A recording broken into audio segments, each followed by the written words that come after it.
For more, we're joined by Texas Republican Congressman Michael Burgess. Congressman, appreciate your time this morning. Thanks for having me on. So for starters here, just what's your take on the latest impeachment developments? It's causing turmoil amongst Republicans. Not everybody's sold on this. So where do you land on the matter? Well, I will tell you that after the first of this year, Republicans took control of the House, and Chairman Comer on the Oversight and Government Reform Committee began assembling from bank records the suspicious activity reports. And what has actually been uncovered is a very intricate web of the construction of various shell companies and corporations as a way to hide things. And why would you hide something, and why would you go to such effort to hide things if, in fact, you weren't doing something that was beyond the law? So now, you think this is a good idea? You agree? Oh, yeah, excellent idea. And the committee is stymied right now because some of the records they aren't able to get access to.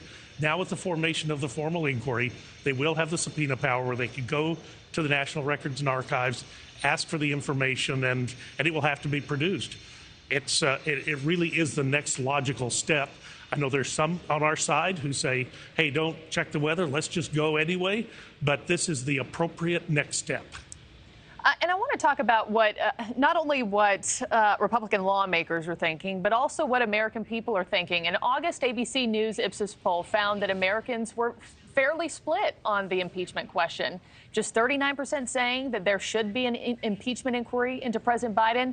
38% say there shouldn't be, and then 23% said they weren't sure. Are you worried, sir, that this could backfire against the GOP, that this could give a campaign boost to President Biden, just like we've watched the indictments do, and be a shot in the arm to President Trump? Well, look, the district I represent, their question to me is, why haven't you done it yet?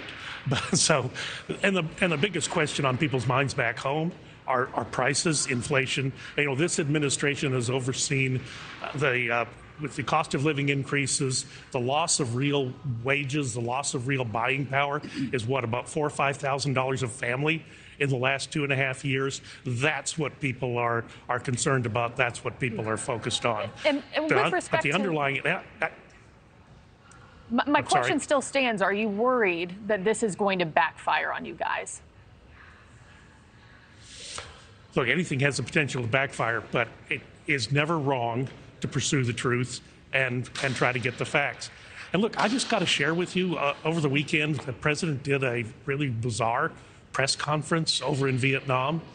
I was close to an absolute panic attack watching the leader of our country seemingly not understanding where he was and what he was saying in a foreign country about a serious foreign adversary in the People's Republic of China. It is of great concern to all of my constituents at home. They saw the same things I saw, and those were their questions to me after that news conference on Sunday. Thank you for watching. Go to newsnationnow.com to find NewsNation on your television provider. And don't forget to click the red subscribe button below to get more of NewsNation's fact-driven, unbiased coverage.